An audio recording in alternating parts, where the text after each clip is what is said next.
ओम शांति। ओम शांति अर्थात हम सभी परमपिता परमात्मा के प्यारे बच्चे, जैसा बाप है वैसे ही बच्चे अवश्य होते हैं, ऐसा नियम भी है।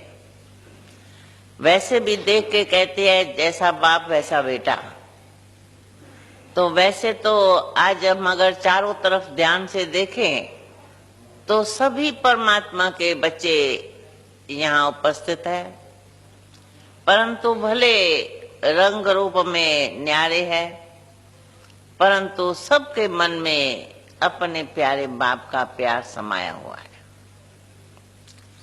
आज हम बहुत खुश होती है अपने सभी महान आत्माओं को देख के, जिसको देखने से दूर से ही मालूम पड़ेगा ये सन्यासी है। कोई भी देखेगा उसके मुख से स्वतः निकलेगा। तो आज मधुबन में ओम शांति भवन में सन्यासी बहुत आए थे। तो सन्यासी का अर्थ ये नहीं है सिर्फ ड्रेस देख के कहना है, परंतु सन्यासी माना सर्व विषय विकारों का विनाश करने वाले। तो बहुत खुशी होती है हम लोगों को। तो हमारे सामने मधुबन में अपने प्यारे बाप के घर में आज हमारे सभी भाई पधारे हुए हैं।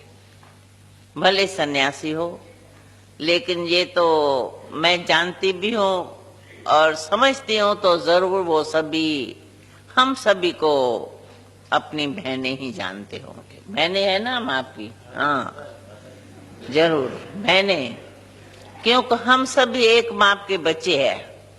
जैसे बच्चे होते हैं भिन्न भिन्न प्रकार की ड्रेसेस पहन लेते हैं, तो इसका मतलब ये नहीं हुआ तो वो दूसरे बाबा के बेटे हो गए। लेकिन नहीं, ड्रेस कोई भी पहने, कैसी भी पहने, परंतु है तो बाप के बच्चे। सिर्फ एक बात का ध्यान हमेशा हम लोगों को रखना पड़ता है, और बाप के लिए भी ये बहुत आवश्यक बात है। तो बाप चाहेगा बच्चा मेरे समान संपूर्ण निर्विकारी श्रेष्ठ रहे। वैसे ही मैं समझती हूँ कि जैसे हम लोग पुरुषार्थ करते हैं, तो जैसा बाप है वैसा बेटा होना चाहिए, ताकि लोगों के मुख से स्वतः ही निकले ये तो संपूर्ण निर्विकारी है, न काम न क्रोध न लोभ न मोह न अहंकार। बिल्कुल इसी तरह से आज के सभा में हमारे जो सभी भाई आए हुए हैं, बनारस से आए हो चाहे कहीं से भी आए हो, सभी को देख के मन में खुशी होती है। तो सचमुच बाप का वरदान निर्विकारी बनने का इन्होंने कैसे अपना लिया, स्वतः ही। परंतु एक बात, परंतु कहने से आपको संशय होगा, परंतु फिर क्यों कहती हूँ? परंतु ये जरूर कहने में आएगा। तो जैसे बाप ने हम सबको लक्ष्य पक्का दिया है बाप समान बनने का, वैसे ही आज जो हम लोग कहते हैं संसार में स्वर्ग कैसे होगा, सारे विश्व में शांति होनी चाहिए, सारा संसार दुखी है, आज सुखमय संसार बनाना चाहिए, होना चाहिए। होना तो तब होगा जब हम सब मिलके वो काम करेंगे।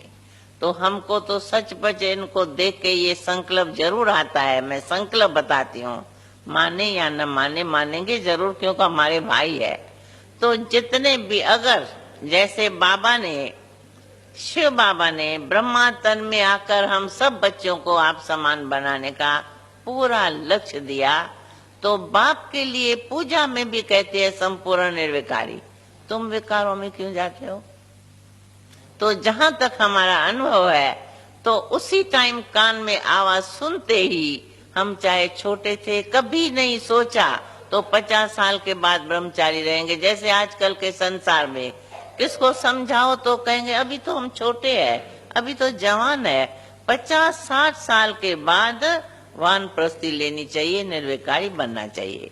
तो मेरे को याद है कहीं जब हम छोटी थी, कईयों को मैंने कहा होगा तो 50-60 साल की आयु आपने लिख के रखी है क्या, या परमात्मा ने आपको लिख के दिया है क्या? तो 60 साल बीच में भी शरीर छूट सकता है। तो जब श्रेष्ठ बुद्धि मिले तो तुरंत शुभम शीघ्रम कहा जाता है।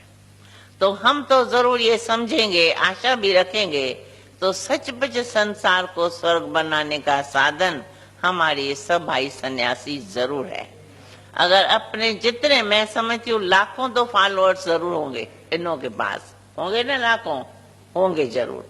और उन लाखों को अगर ये संपूर्ण निर्विकारी बनाने के पूरे ट्रेनिंग देके, और जिससे भी पूछे कहे हम तो निर्विकारी है लाखों, तो आप समझ सकते हो अगर इनों के सबके फॉलोअर्स कहे, शिष्य कहें, जो भी कहो, भक्त कहे, सब लाखों के लाखों अगर आज संपूर्ण निर्विकारी बन जाए तो संसार को स्वर्ग बनना अथवा सारे संसार को सुखमय बनने में देरी लगेगी क्या? बिल्कुल देरी नहीं लगेगी, देरी है ही नहीं। क्योंकि कहावत है, जब अति होती है, अति में सदगति होती है।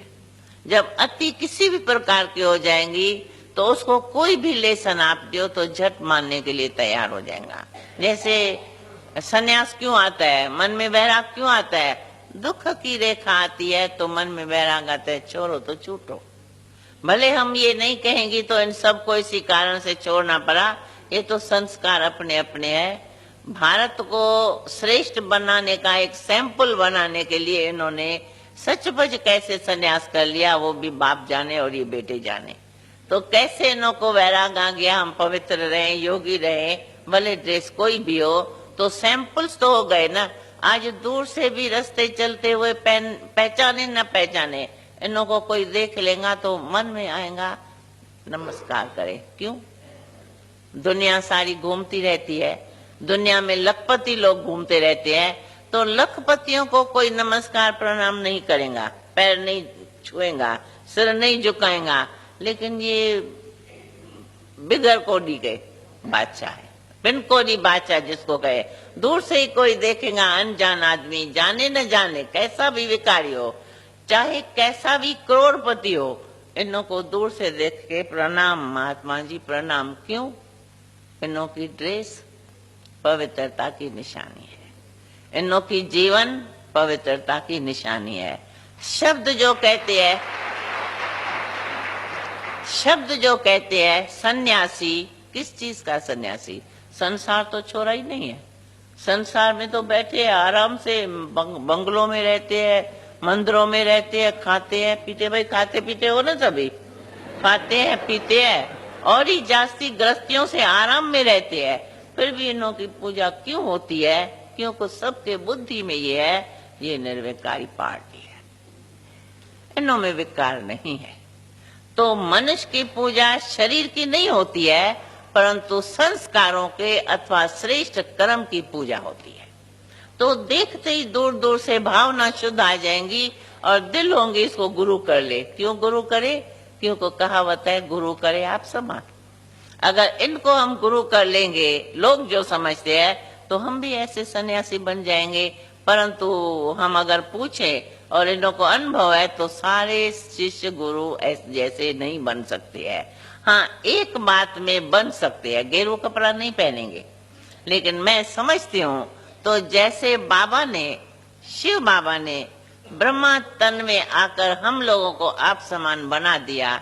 एक एक से अगर कोई पूछे, भले गृहस्थ में रहता है, बिजनेस करता है, ऑफिसर है, कोई भी प्रकार का धंधा हो, तो भी उनसे पूछेंगे। अगर रेगुलर क्लास स्टूडेंट होगा तो उसे पूछताछ करने से पता लगेगा निर्विकारी है।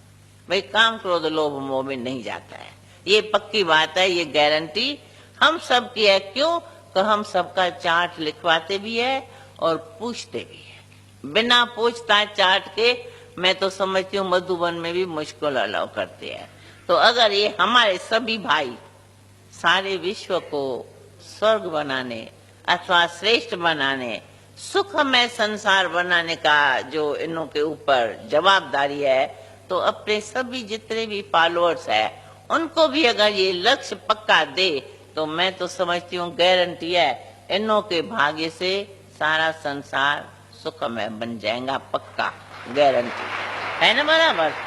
ठीक कहती हूँ ना भाई? हाँ। परंतु आप बनते खुद तो तैयार हो गए हैं संपूर्ण निर्विकारी, और मैं समझती हूँ शिष्यों से हम जाके पूछताछ करेंगी तो शिष्य होंगे संपूर्ण निर्विकारी, होंगे भाई? न।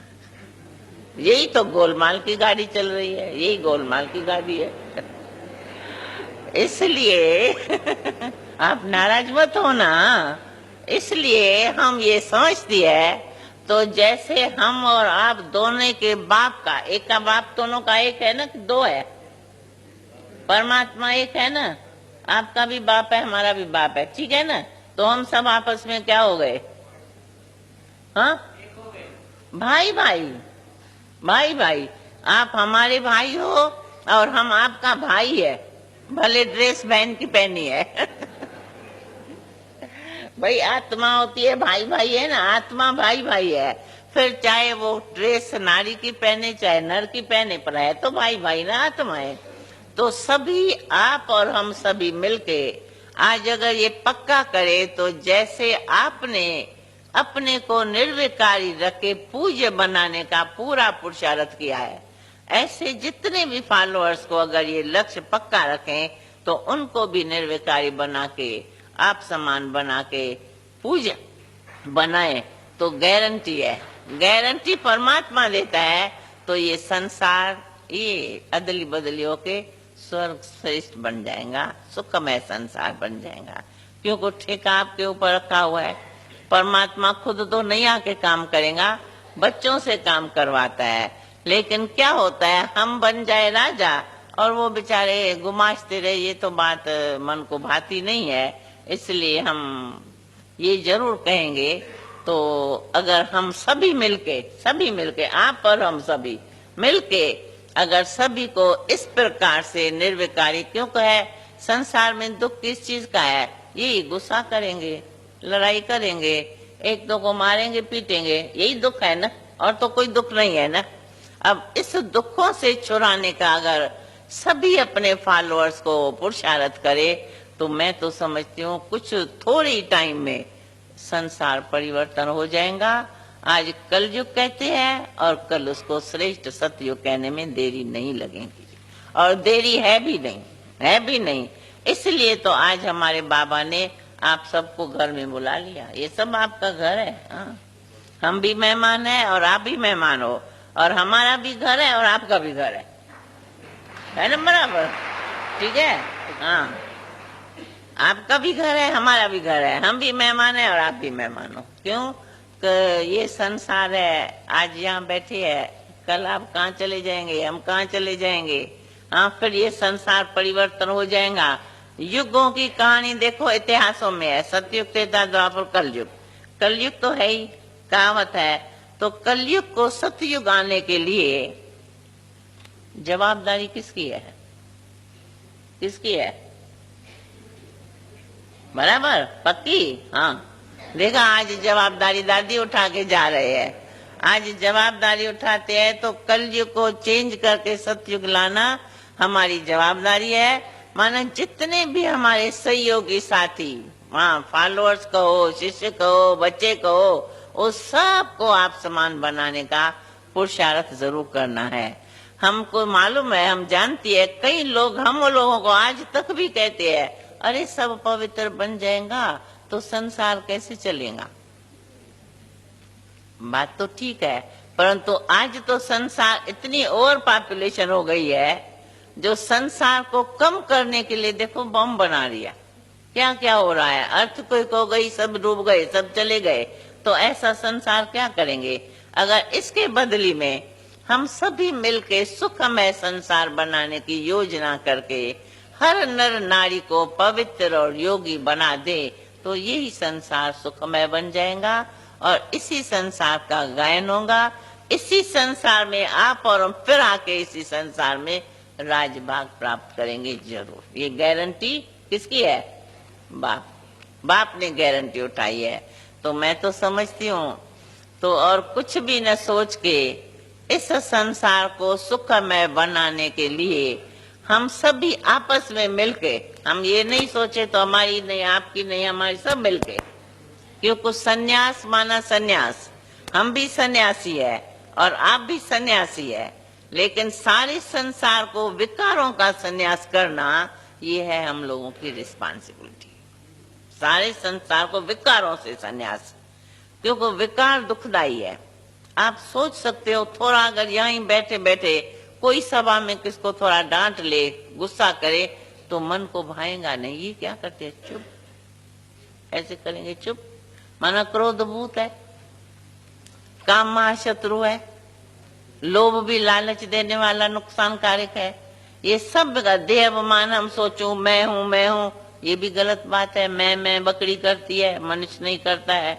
ये सब बातें अगर 5 विकारों की हम कोशिश करके सारे संसार से मिटाने का पुरुषार्थ करें, तो आज नहीं तो कल संसार स्वर्ग बनेगा, जिसकी जवाबदारी हम और आपके ऊपर है। इसलिए आज यहाँ से मीठे मधुबन से मैं समझती हूँ सभी आप ये पक्का ले जाएंगे ठेका। तो हम कहो जितने भी फॉलोअर्स है, जितने भी संसार में सहयोगी मिलते हैं, सबको इस प्रकार से सुखमय बनाने के लिए संपूर्ण निर्विकारी बनने की कोशिश करें। ये तो हम भी जानते हैं, आप भी जानते हो, गीता में भी लिखा हुआ है। तो कोटों में कोई विरला, भगवान ने अर्जुन को कहा कोटों में कोई विरला, लाखों में एक। ये तो पक्की बात है। इसलिए देखो सभा कितनी छोटी है, परंतु लाखों में एक भी बनता जाए, आप कितने हो, कितने तैयार हो जाएंगे। और इतने जब तैयार हो जाएंगे तो बस सुखमय संसार आया कि आया। तो अब यहाँ मधुबन से सुखमय संसार बनाने का ठेका आपको लेके जाना होगा। ठीक है, पक्का? तो जितने भी अपने साथी सहयोगी है, हाँ नहीं, हम माताएं कहती है पहले हमारे भाई। 2 हाथ की ताली बजती है ना, 2 हाथ की ताली बज, कुछ आप करेंगे, कुछ हम कर रहे हैं, मिलके करेंगे तो कल सुखमय संसार बन ही जाएगा। इसलिए हम शुभ भावना ये रखेंगे तो हम जितना जल्दी हो सके सबको 5 विकारों से मुक्त करेंगे तो सुखमय संसार बन ही जाएगा। इसमें दया दृष्टि मत रखना, मानता नहीं है, सुनता नहीं है, गृहस्थी है, प्रवृत्ति है। अरे गृहस्थ व्यवहार में रहते ही तो कमल फूल रहना है ना। गायन क्या है, गृहस्थ व्यवहार में रहते हुए कमल पुष्प समान रहो, ऐसा है ना। सुना है ना, ये सभी ने सुना है ना बराबर। तो वो कौन करेगा, वो तो आप लोग ही कर सकते हो, हमसे जास्ती, हमसे भी जास्ती आप कर सकते हो। गृहस्थ व्यवहार में रहते कमल पुष्प, तो फिर अगली बार जब आएंगे तो कमल पुष्पों की माला बना के ले आना। अच्छा, अभी टाइम नहीं है इसलिए हम जास्ती नहीं बोलती है। ये जरूर शुभ आशा रखेंगी तो जितने आप हो उतने लाख कमल पुष्प समान आप बना के ही रहेंगे, संसार को चेंज कर। ठीक है, अच्छा, ओम शांति।